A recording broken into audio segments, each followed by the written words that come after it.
তা আমাদের অপরাধটা কি? আমরা এত কষ্ট করে আমরা ছবিগুলো বানাই, এত টাকা পয়সা ইনভেস্ট করি। আজকে যদি আপনাদের এখানে আমরা যদি সুযোগ না পাই, আপনাদের এখানে যদি আজকে আমরা যদি আমাদেরকে সুযোগ দেওয়া না হয়, তাহলে তো জিন্দিগিদার ছবি বানানোর প্রশ্নই আসে না। আমি জাস্ট আজকে এখানে ৩-৪টা কথা বলবো এই সাংবাদিক সম্মেলনে আমি কেন ডাকছি। আর আমাদের যারা বাংলা ছবি যারা রিলিজ করছে তাদেরকে এমন একটা হল দিলেন, আরেকটা ছবি কি শ্যামক আপনাকে একটা এমন একটা হলে দিলেন, তারপরের দিন ওনারাই নামায় দিল ওইখান থেকে। তা আমাদের অপরাধটা কি? আমরা এত কষ্ট করে আমরা ছবিগুলো বানাই, এত টাকা পয়সা ইনভেস্ট করি। আজকে যদি আপনাদের এখানে আমরা যদি সুযোগ না পাই, আপনাদের এখানে যদি আজকে আমরা যদি আমাদেরকে সুযোগ দেওয়া না হয়, তাহলে তো জিন্দিগিদার ছবি বানানোর প্রশ্নই আসে না। আমাদেরকে এটা আমরা যে টাকা পাই আপনাদের থেকে, 500 টাকা তার টিকিট সনি সিনেমা বাংলা ছবি কেউ দেখবে?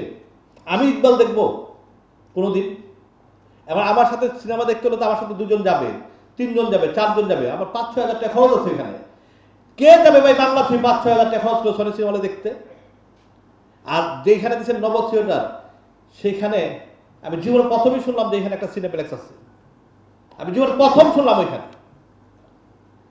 এই যে গেমগুলা, আমার কাছে মনে হয় যে আপনারা বাংলা ছবি সরান, উর্দু লেখে আও, মানে বাংলা সরাও, ইংলিশ নিয়ে আসো, হিন্দি নিয়ে আসো। আমাদের মাথায় কাঠল ভেঙে আপনারা গুলি করতেছেন, করেন। আপনারা সমস্ত সিনেপ্লেক্স আপনারা ভাড়া নিয়ে রাখছেন, ভাড়া নিয়ে আপনারা যা খুশি তাই কিছু করতেছেন, আপনারা স্বাধীন, আপনাদের বলার কেউ কিছু নাই। এই প্রতিবাদটা করার জন্য আমি আজকে সাংবাদিক সম্মেলন করছি।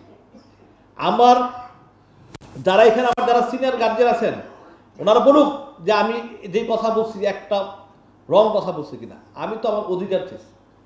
আজকে দেখেন, আজকে গ্রিন কার্ড আমি দেখছি, এত সুন্দর একটা ছবি, এবং ওই যে আমাদের এই ছোট্ট আহমেদ সাহেবের একটা ছবি, করোনা নিয়ে ছবিটা করছে, হ্যাঁ, আহারের জীবন, অনেক সুন্দর সুন্দর ছবি। আজকে আমরা ইংলিশ ছবি দিয়ে রাখছেন আমাদের সাথে, এসব ছবি ঈদের দিন বলতে আপনি ইংলিশ ছবি দিয়ে রাখছেন, অথচ আমাদেরকে আপনারা হল দেন না।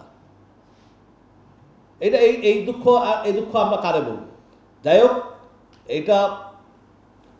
এই ইন্ডাস্ট্রিকে বাঁচাতে হলে আজকে এইখানে তারা যারা দেখতেছেন, ওনারা ইন্ডাস্ট্রির মাথা, একদম সত্যি ওনারা মাথা এখানে ইন্ডাস্ট্রির। ওনারা আজকে এটা ডিসাইড দেখ। আমাদের প্রদর্শনীর সভাপতি, সাবেক সভাপতি, এবং আমাদের 19 সংগঠনের রানিং সভাপতি খরসু ভাই, তার মাধ্যমে বলতে চাই যে তা আপনি 19 সংগঠনের আপনি যেন একজন মাথা, আপনি আমাদেরকে সুস্থ সুন্দর একটা বিচার আমাদেরকে আপনি এনে দেবেন, এটাই আমরা আপনার কাছে আশা করতেছি। যাই হোক, আমার কথা শেষ। আমার দুঃখের কথাগুলো আমি আপনাদেরকে বললাম। আমার কারো কোনো কমপ্লেন নাই, কোনো কিছু নাই। আমি জাস্ট খালি আমার দুঃখের কথাগুলো আমি আমার মুরব্বীদেরকে জানালাম, আমার সাংবাদিক ভাইদেরকে জানালাম। সিনেমা আমি নামাইতে বলছিলাম শুক্রবার দিন, এবং আমি বলছিলাম, প্রতিবাদ করছি মধুমিতা সেনের প্রথম দিনে আমি, ঠিক আছে। এরা যে গেমটা আমার সাথে খেলছে, আমার সিনেমাটাকে কিল করেছে। যদি ঈদও আসতাম, যদি স্টার সিনেপ্লেক্সে নাও যদি আমি অন্য জায়গায় আসতাম, তারপর আমার সিনেমাটা কিল হইতো না।